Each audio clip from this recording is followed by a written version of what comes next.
नमस्कार, स्वागत है आप सभी का वाइबिन बिहार झारखंड में हूं आपके साथ मुदिता त्रिपाठी। क्या बिहार में अब बालू और गिट्टी माफियाओं के दिन लद गए? क्या यूपी और झारखंड से आने वाले अवैध ट्रकों पर अब फुल स्टॉप लग गया है? जरा सोचिए, एक ऐसी व्यवस्था जहां आपकी गाड़ी सीमा पार करते ही सीधे पटना के कंट्रोल रूम की नजर में आ जाए। क्या बिहार सरकार ने माफियाओं की काली कमाई का रास्ता हमेशा के लिए बंद कर दिया? बिहार की राजनीति में खनन माफिया एक ऐसा शब्द रहा है जिसने सालों से सिस्टम को चुनौती दी है, लेकिन अब नीतीश सरकार ने एक ऐसी अवैध दीवार खड़ी कर दी है जिसे तोड़ पाना नामुमकिन है। क्या ये ट्रांजिट पास का नया कानून क्यों अब दूसरे राज्य से गिट्टी लाना आपको महंगा पड़ सकता है? और विजय सिन्हा के इस फैसले ने अवैध सिंडिकेट में हड़कंप क्यों मचा दिया?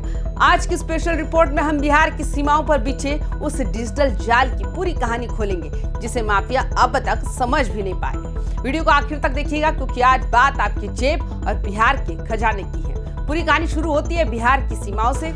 चाहे आप यूपी से आ रहे हो, झारखंड से आ रहे हो या पश्चिम बंगाल से, अब बिहार की सीमा में घुसना उतना आसान नहीं रह गया। उप मुख्यमंत्री विजय कुमार सिन्हा ने साफ कर दिया है कि पारदर्शिता से कोई समझौता नहीं होगा। राज्य की सभी सीमाओं पर हाईटेक सीसीटीवी कैमरे लगाए जा रहे हैं। ये कोई साधारण कैमरे नहीं है, बल्कि सीधे मुख्यालय के कंट्रोल रूम से जुड़े हुए हैं। अब कोई भी ट्रक ड्राइवर या माफिया किसी अधिकारी को मैनेज करके गाड़ी नहीं निकाल पाएगा, क्योंकि उसकी हर हरकत पर पटना से नजर रखी जा रही है। इस डिजिटल पहरे ने उन लोगों की नींद उड़ा दी है जो रात के अंधेरे में अवैध बालू और पत्थर बिहार में खपा देते थे। आखिर इस नई व्यवस्था की जरूरत क्यों पड़ी? अब तक का सच ये है कि बॉर्डर पर माफियाओं की सेटिंग चलती थी। फर्जी चालान, ओवरलोडिंग और अधिकारियों की मिली भगत से हर दिन करोड़ों का चूना बिहार सरकार को लग रहा था। माफियाओं ने गुप्त रास्ते बनाए रखे थे जहां से रात के अंधेरे में ट्रक पार कराए जाते थे, लेकिन अब नीतीश सरकार ने इन चोर रास्तों पर भी कैमरों का पहरा लगा दिया। यानी अब सेटिंग वाला पुराना खेल पूरी तरह से लॉक हो चुका है। अब बात करते हैं सबसे बड़े बदलाव की, ट्रांजिट पास। अब अगर आपको दूसरे राज्य से बालू, गिट्टी या पत्थर लेकर बिहार में घुसते हैं तो आपको बॉर्डर पर ही ट्रांजिट पास दिखाना अनिवार्य होगा। इसके बिना एक भी पहिया आगे नहीं बढ़ेगा। सरकार ने इसके रेट भी तय कर लिए ताकि कोई भ्रम ना रहे। अगर आपके चालान में वजन लिखा है तो आपको 60 रुपए प्रति मीट्रिक टन के हिसाब से भुगतान करना होगा, और अगर आयतन अंकित है तो 85 रुपए प्रति घन मीटर की दर से शुल्क देना होगा। ये पैसा सीधे सरकारी खाते में जाएगा। इसका मतलब साफ है कि जो पैसा पहले माफियाओं की जेब में जाता था, अब उससे बिहार की सड़कें और स्कूल बनेंगे। राजस्व की इस रफ्तार ने सरकार के खजाने को भरने की पूरी तैयारी कर ली है। अगर हम झारखंड या यूपी की तुलना करें तो वहां भी नियम सख्त हुए हैं। बिहार अब तक एक सॉफ्ट टारगेट माना जाता था जहां अवैध खनिज खपाना आसान था। इसी वजह से बिहार का राजस्व पड़ोसी राज्यों के मुकाबले पिछड़ रहा था। 60 और 85 रुपए का ये शुल्क कोई नया टैक्स नहीं है, बल्कि ये वो हक है जो बिहार सरकार को मिलना ही चाहिए था।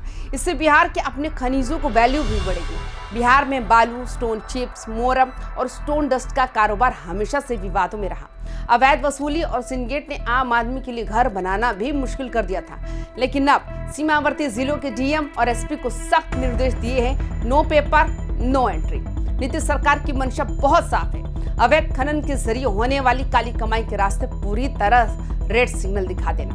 अब ठेकेदारों और बड़े सप्लायर्स के लिए भी नियम पक्के हैं। अगर कागज पक्के नहीं हैं तो सीमा पर ही गाड़ी जब्त होना तय है। इससे न केवल अवैध कारोबार रुकेगा, बल्कि ईमानदारी से काम करने वाले कारोबारियों को भी बढ़ावा मिलेगा। उप मुख्यमंत्री विजय कुमार सिन्हा ने सिर्फ माफियाओं को ही नहीं, बल्कि विभाग के अंदर छिपे काले भेड़ों को भी चेतावनी दी है। उन्होंने साफ कहा है, अगर किसी चेक पोस्ट पर बिना ट्रांजिट पास की गाड़ी पार हुई तो गाज सिर्फ ड्राइवर पर नहीं बल्कि वहां तैनात अधिकारी पर भी गिरेगी।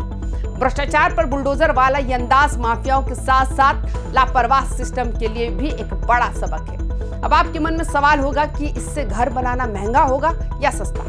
देखिए, शुरुआत में नियमों की सख्ती से थोड़ी दिक्कत लग सकती है, लेकिन लॉन्ग टर्म में इसका फायदा जनता को ही मिलेगा। जब माफियाओं का सिंडिकेट टूटेगा और सरकार को सही राजस्व मिलेगा तो बाजार में रेट स्थिर होंगे। बिचौलियों की वजह से जो दाम आसमान छूते थे उन पर लगाम लगेगी। ठेकेदारों को भी अब समझ जाना होगा। निर्माण कार्यों के लिए अगर आप दूसरे राज्य से सामग्री मंगवा रहे हैं तो सुनिश्चित करें कि आपके पास ट्रांजिट पास है, वरना जुर्माना इतना भारी होगा कि आपकी सारी बचत धरी की धरी रह जाएगी। इस फैसले का एक दूसरा पहलू भी है। कई छोटे ठेकेदारों और बिल्डरों का मानना है कि ट्रांजिट पास और फिक्स रेट की वजह से अचानक सप्लाई में कमी आ सकती है या कीमतें थोड़ी बढ़ सकती हैं, लेकिन विशेषज्ञों का मानना है कि सिर्फ शुरुआती दौर में होगा। जैसे ही व्यवस्था पारदर्शी होगी, अवैध वसूली खत्म होने से एक एक्स्ट्रा खर्च बचेगा और अंत में आम आदमी को सही रेट पर गिट्टी बालू उपलब्ध होगा। सरकार अब एक ऐसा डिजिटल पोर्टल भी लाने की तैयारी में है जहां आम नागरिक या ट्रांसपोर्टर अवैध वसूली की शिकायत सीधे फोटो और वीडियो के साथ कर सकेंगे। ये कदम साबित करता है कि सरकार सिर्फ नियम नहीं बना रही, बल्कि उसे पब्लिक पार्टिसिपेशन के साथ जमीन पर उतारना चाहती है। अब माफियाओं के लिए कोई सुरक्षित कोना नहीं बचा है। तो दोस्तों, नीतीश सरकार का ये कदम अवैध खनन के खिलाफ अब तक का सबसे बड़ा सर्जिकल स्ट्राइक माना जा रहा है।